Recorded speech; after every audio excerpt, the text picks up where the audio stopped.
ये घटना है एमपी के एक रेकवाड़ी गांव की।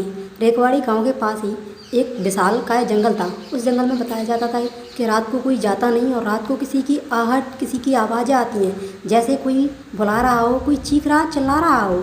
एक दिन एक लड़का रात को अपने मम्मी को देखने के लिए जंगल की तरफ जाता है और वहाँ पर वह देखता है कि एक जानवर जो कि इंसान के मुंह है उसका और 4 पैर हैं। ऐसा लग रहा है कि जैसे कोई राक्षस नहीं, ये नरभक्षी हो, जैसे किसी को यह मार के इंसान आधा और आधा जानवर लग रहा था। फिर वह लड़का डर गया और डर करके अपने गांव में लौट करके आ गया, मगर वह आ तो गया पर रात के 12 बजे के करीब वह लड़का गायब हो गया। बताया जाता है कि वह लड़का रात को लौट करके फिर से वही जंगल में चला गया और उस जंगल में जाने के बाद से कभी लौट कर नहीं आया।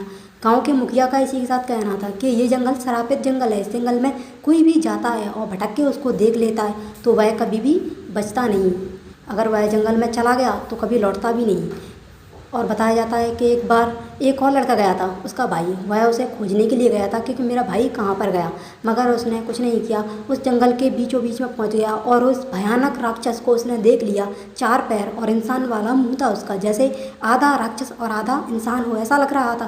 फिर उसने बताया कि मैंने उसके साथ में एक तांत्रिक को लेके गया था। उस तांत्रिक ने उस जानवर पर बहुत झाड़ा फूंकी की, मगर वह कोई भूत तो था ही नहीं। जो कि ये भूत होता तो उस पर झाड़ा फूंकी का असर होता, मगर वह तो एक नरपक्षी था। नरपक्षी यानी राक्षस, जो एक साइंटिस्ट की एक हरकत की वजह से बनाया गया था। एक साइंटिस्ट ने कुछ साल पहले अपना एक एक्सपेरिमेंट किया था। उस एक्सपेरिमेंट में उसने एक इंसान का ब्लड और एक जानवर का ब्लड मिक्स कर दिया था और उस मिक्स से बना था यह नरभक्षी। और इस नरभक्षी ने उस गांव को बहुत ज़्यादा खूंखार बना दिया था। बताया जाता है कि वह इस गांव को कहता है रात को कि मैं इस गांव को छोड़ूंगा नहीं, क्योंकि वह लड़का इसी गाँव का था जिसका ब्लड लिया गया था, वह इसी गाँव का था। और वह नरभक्षी जानवर कहता है कि मैं इस गाँव को ख़त्म कर दूंगा, उसके बाद ही सांस की नींद लूँगा। फिर एक दिन पुलिस को पता चलता है कि इस गांव में ऐसी ऐसी घटनाएं हो रही हैं। फिर पुलिस कहती है कि हम इस पर जल्दी एक कार्रवाई करेंगे। फिर पास ही के कलेक्टर को बताया जाता है, जो उसके राज्य उस ज़िले का कलेक्टर था, उसे कि हमारे गांव में ऐसी ऐसी परेशानी है रेकवाड़ी गांव में कि यहाँ पर एक नरभक्षी राक्षस है जो इंसानों को जीने नहीं दे रहा।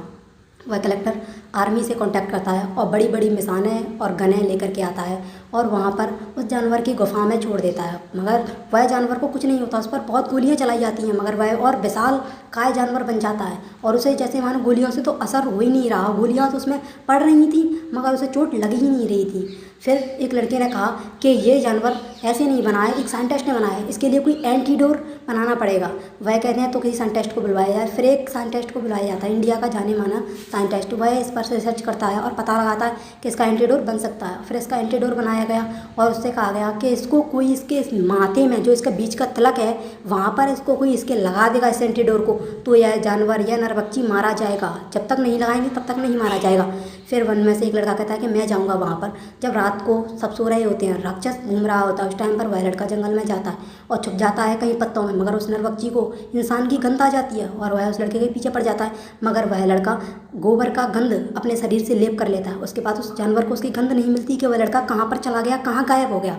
फिर वह लड़का उस राक्षस के ही घर में गुफा में जाकर के छुप जाता है। पूरी रात निकल जाती है, उसमें छुपे छुपे राक्षस लौट करके नहीं आता। सुबह आता है राक्षस लौट के और राक्षस सो रहा होता है। उस टाइम पर वह लड़का उस एंटीडोर को उस राक्षस के माथे में लगा देता है और वह लड़का उस राक्षस को वहाँ पर मार देता है। और इसके साथ में यह वाली घटना यहीं पर समाप्त होती है। आपको कहानी पसंद आई हो तो लाइक और सब्सक्राइब कर